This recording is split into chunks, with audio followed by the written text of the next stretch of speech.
আমার মনে আছে যেদিন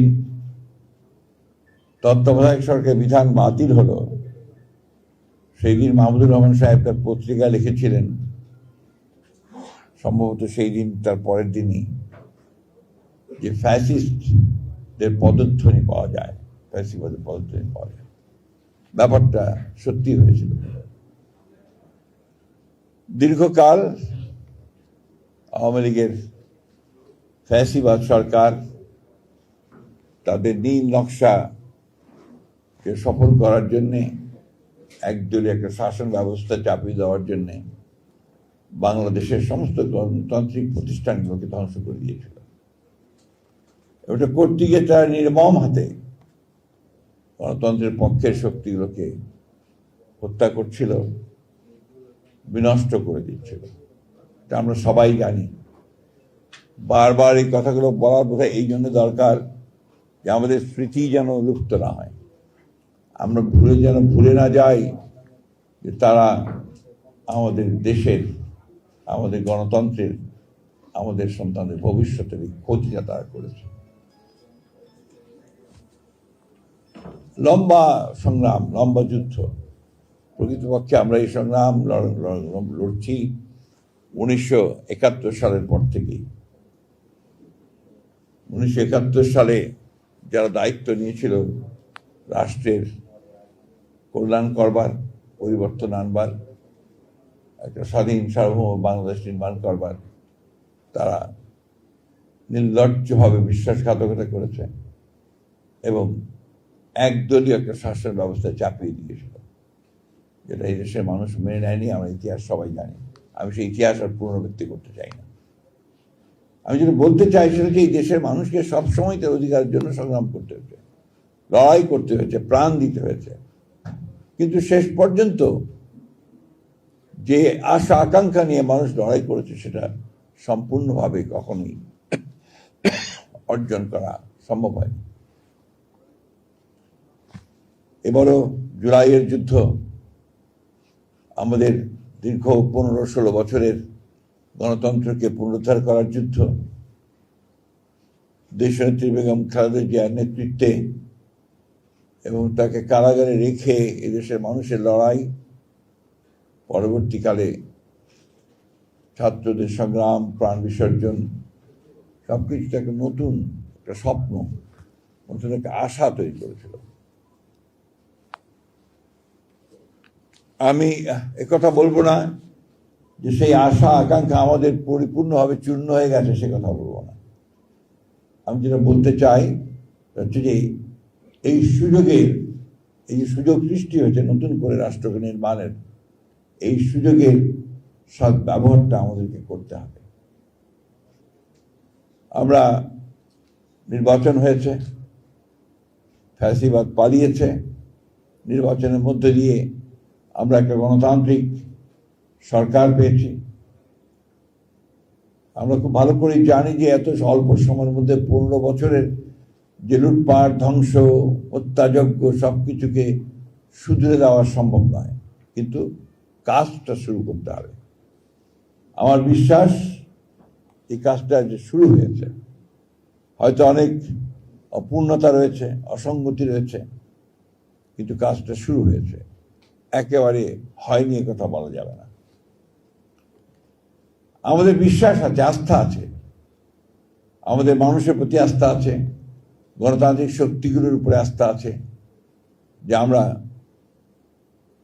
নিশ্চয়ই আমরা সেই রাষ্ট্র নির্মাণ করতে সক্ষম হব যেখানে ন্যায় প্রতিষ্ঠিত হবে, ইনসাফ প্রতিষ্ঠিত হবে, ন্যায় বিচার প্রতিষ্ঠিত হবে।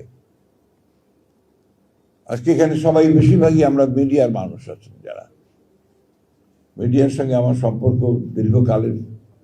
প্রেস ক্লাবে বহুবার গেছি, একবার রাতে আটকও হয়েছিলাম।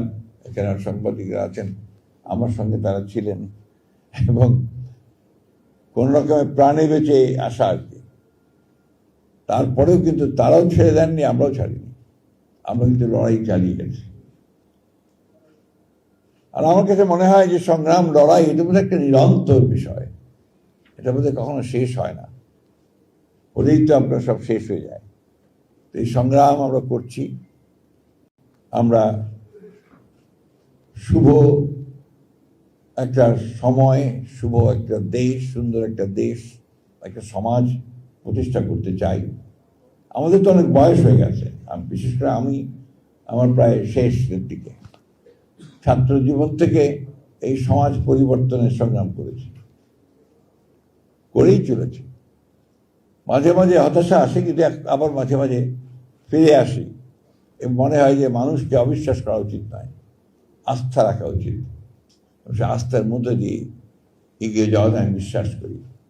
আমাকে অনেকেই আপনারা বলেন যে স্যার তো একটু সময়, আমাকে অনেকেই স্যার বলেন তো, যে স্যার সুযোগ পেলে একটু কবিতা টবিতা বলে। That's true.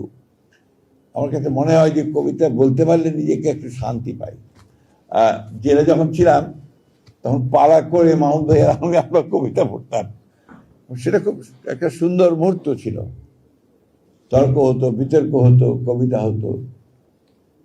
তো মনে হতো যে সামনে কিছু একটা আছে, আশা ছিল। জেলের মধ্যে অনেকেই ছিলেন আমাদের সঙ্গে মৌলানা নিজামী সাহেব ছিলেন, আমাদের সঙ্গে আমাদের কামরুজ্জামান ভাই ছিলেন, আবুল কাসেম সাহেব ছিলেন, আতাহার আলী শাহ, আজহার আলী সাহেব ছিলেন, আমাদের মোল্লা আপনার আব্দুল কাদের মোল্লা ভাই ছিলেন। অনেকে আছেন, অনেকে চলে গেছেন। পিন্টু ভাই ছিলেন, আপনার জাকুল হায়দার ছিলেন, আমাদের হান্নান শাহ সাহেব ছিলেন, কর্নেল অরিও ছিলেন কিছুদিন আমাদের সঙ্গে। অনেকেই ছিলেন, অনেকে, হাজার হাজার। আর ছেলেরা তো হাজার হাজার ছিল। বিএনপি নেতাকর্মীদের বিরুদ্ধে ৬০ লক্ষ নেতাকর্মী, তারা, এটা বোধহয় পুরো গণতান্ত্রিক পার্টির মোট আসামির সংখ্যা ছিল ৬০ লক্ষ মিনিমাম, আর মামলা ছিল ১০০ লক্ষের ওপরে। আমাদের বিএনপির ১৭০০ মানুষ গুম হয়ে গেছে, ইলিয়াস আলী সহ। ইলিয়াস আলী কেন গুম হচ্ছে, চৌধুরী আলম কেন গুম হচ্ছে, মাহমুদ ভাই খুব ভালো জানেন। এখন ওই ইলিয়াস আলীর মেয়ে বড় হয়েছে, বিশ্ববিদ্যালয়ে পড়ছে, ছেলে ব্যারিস্টার হয়েছে। কিন্তু এই মুহূর্তগুলো আমরা ভুলতে পারি না। ওরা যখন সামনে এসে দাঁড়ায়, আজকে আমাদের আমাদের শহীদের স্ত্রী, শহীদের মা, সন্তানেরা যখন এখানে দাঁড়িয়ে কথা বলছে, তখন নিজেকে খুব অপরাধী মনে হয়। হাই কিছুক্ষণ আগে বলছিল যে রাষ্ট্র কি জবাব দেবে। রাষ্ট্র তো রাষ্ট্রই, রাষ্ট্র সবসময় তার প্রয়োজনে তার জায়গা করে, জায়গা নিয়ে দিয়ে থাকে। আমরা কি জবাব দেব? আমরা কিছুক্ষণ আগে আপনারাই বলছিলেন যে মিডিয়ার মানুষেরা, আমরা ওটা দেখতে চাই না। সেই তোষামদি, মোশাহেদি, এই জিনিসটা আর দেখতে চাই না। দুর্ভাগ্যজনকভাবে ওটাই আবার দেখতে হয়। রাজনীতিতে একই ঘটনা ঘটে, আপনার আমলাতন্ত্রে একই ঘটনা ঘটে। Something is wrong সামহার। আমরা কেন জানি না জাতিগতভাবে আমরা বেরিয়ে আসতে পারছি না এখনো, কেন জানি না। হয়তোবা সেই ধরনের একটা বড় ধরনের একটা বিপ্লব, যে বিপ্লবের মধ্য দিয়ে আমূল পরিবর্তন হবে, এটা নিয়েও মাহমুদ ভাইয়ের সঙ্গে তর্ক হতো। মাহমুদ ভাই আমাদেরকে ব্লেম করতেন, বকা দিতেন। আমি তাকে একটা কথা বলতাম যে বিএনপি তো কোনো বিপ্লবী দল নয়।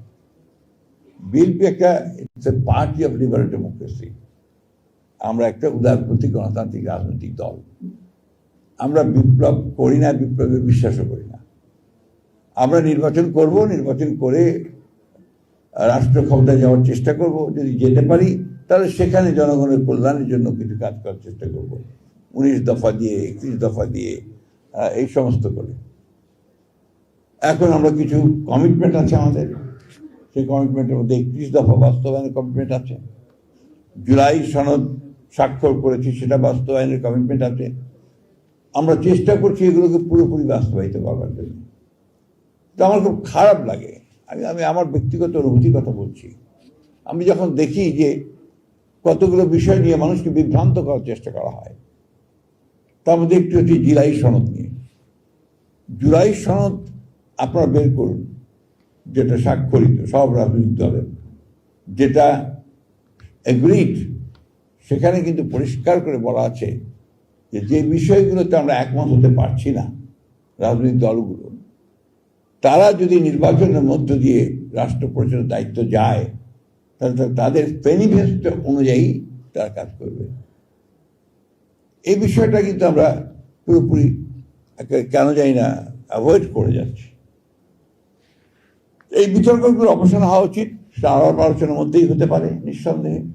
আমি মনে করি সংসদের সুযোগ এসছে, একটা আপনার কমিটিও তৈরি করা হয়েছে, বিরোধী দলের আমার আহ্বান থাকবে যে তারা আসবেন, এই কমিটিতে যোগ দেবেন এবং সংবিধানের যে বিষয়গুলো পরিবর্তন করা দরকার সেই পরিবর্তন করার তারা সহযোগিতা করবেন।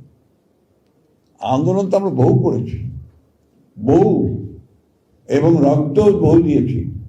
সেই একেবারে আমি তো বলি যে আমরা 46 সাল, তারও আগে থেকে 40 থেকে তিতুমিরের সময় থেকেই তো যুদ্ধ করছি, লড়াই করছি। তো আমরা এবার দেখিনি আলোচনার মাধ্যমে পার্লামেন্টের মধ্যে একটা বিষয় আমরা আর পৌঁছাতে পারি কিনা। এটাই আমার আহ্বান, এটাই আমার ইচ্ছা। আমার এই শেষ বয়সে আমি এটাই দেখতে চাই যে আমরা আলোচনার মাধ্যমে একটা এমন একটা জায়গায় পৌঁছি যেখানে অন্তত কিছুটা হলেও আমরা আমাদের পরবর্তী প্রজন্মকে বলতে পারবো যে আমরা তোমাদের জন্য একটা ব্যবস্থা তৈরি করেছি, যেখানে তোমাদেরকে আর মারামারি, কাটাকাটি, প্রাণ দিতে হবে না, জান দিতে হবে না। এই বিষয়গুলো আমরা চিন্তা করতে পারি, কিন্তু সবকিছু একেবারে নিগেট করে দেওয়া, এখান থেকে বোধহয় বেরিয়ে আসা উচিত, আলোচনার মধ্যে যাওয়া উচিত, আলোচনার মধ্যে দিয়ে কাজ করা উচিত বলে মনে করি। আমি